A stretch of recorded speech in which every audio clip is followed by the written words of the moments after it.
The Israel Defense Forces is conducting precise strikes on military targets in Iran.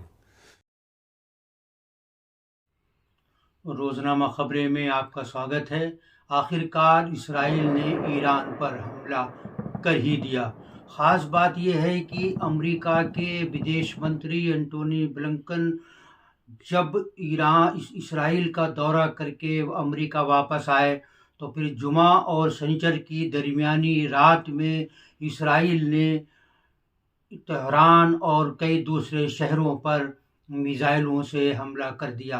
कहा यह जा रहा है कि इस हमले में इसराइल के 100 वार प्लेन ने हिस्सा लिया।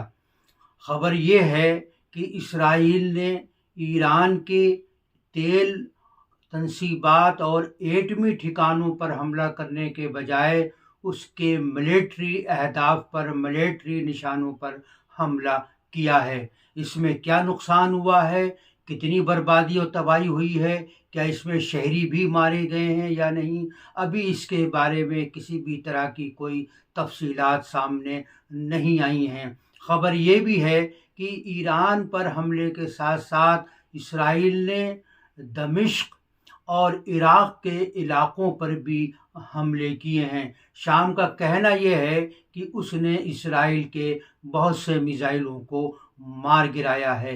अभी उसके बारे में भी पता नहीं लगा है कि शाम और इराक़ में कितना नुकसान हुआ है, लेकिन इस वक्त असल फोकस है ईरान पर। इसराइल ने यह दावा किया है कि उसने पूरी मनसूबाबंदी के साथ अमेरिका की मंजूरी मिलने के बाद, बाइडन से गुफ्तगू के बाद ये हमला किया है, और अमेरिका ने भी इस बात का एतराफ़ किया है कि इसराइल ने हमें पहले से जानकारी दे दी थी। आपको याद होगा कि बाइडन बहुत पहले से इस बात की हिमायत करते रहे हैं कि इसराइल को दिफा करने का हक हासिल है और वो ईरान पर हमला कर सकता है, उसे हमला करना भी चाहिए।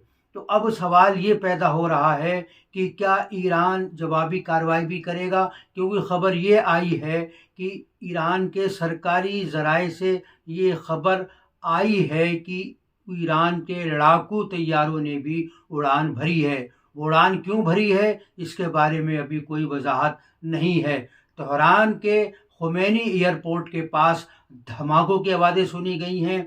इसके अलावा अबदान और दूसरे शहरों में भी धमाकों की आवाज़ें सुनी गई हैं। हालांकि ईरान ने डिनाई किया है। उसका कहना यह है कि ये धमाके ज़रूर हुए हैं, हमला ज़रूर हुआ है, लेकिन किसी तरह का कोई नुकसान नहीं हुआ है। जो वीडियो सामने आ रहे हैं, जिस तरह की खबरें सोशल मीडिया पर हैं, उससे ये लगता है कि कई जगहों पर आग लगी हुई है, धमाकों की आवाज़ें भी आ रही हैं। ये भी देखा गया है कि इसराइल के तैयारों ने जॉर्डन की फ़ज़ाई हदूद को पार किया है और वहाँ से होकर वो ईरान तक पहुँचा है, और उसने 2000 किलोमीटर का फासला तय किया है।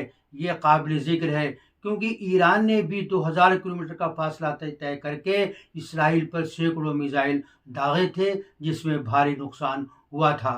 मालूम ये भी हुआ है कि ईरान के रिवोल्यूशनरी गार्ड्स के हेडक्वार्टर के नज़दीक भी धमाके हुए हैं, जो ईरान की एक पावरफुल फोर्स है। ये भी मालूम हुआ है कि इमाम खामनेई ने पहले ही ईरान को तमाम तैयारियां रखने का हुक्म दिया था और उसकी कई लेयर बनाई थी कि अगर इसराइल हमला करता है तो हमें क्या क्या करना चाहिए।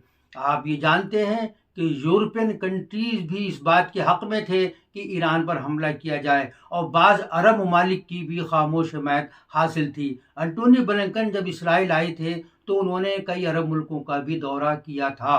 तो इसका मतलब ये है कि ये पूरी प्लानिंग अमेरिका के साथ बैठकर बनाई गई। आपको याद होगा कि जब नेतन्याहू न्यूयॉर्क गए थे अक़वाम मुत्तहिदा में ख़िताब करने के लिए, उसी अमेरिका से जब उन्होंने मुशावरत की, जब उनके साथ एडवाइस ली, तो उसी रात हसन नसरुल्लाह जो हिज़्बुल्लाह के कमांडर थे, उनको शहीद कर दिया गया था। तो ईरान इस वक्त जंगी हालत में है। ईरान की सूरत हाल क्या है इसके बारे में वाज़ेह तौर से नहीं कहा जा सकता। नुकसान की तफसील बाद में आएगी, लेकिन सबसे बड़ी खबर यह है कि ईरान पर हमला हो गया है। इस हमले के क्या नुकसानात होंगे, हम इसके बारे में आपको तफसीली खबर देते रहेंगे। ये एक ब्रेकिंग न्यूज़ के तौर पर आप तक पहुंचाई जा रही है। जो भी तफसीलात आएंगी वो आप तक पहुंचाई जाती रहेंगी। अभी के लिए बस इतना ही।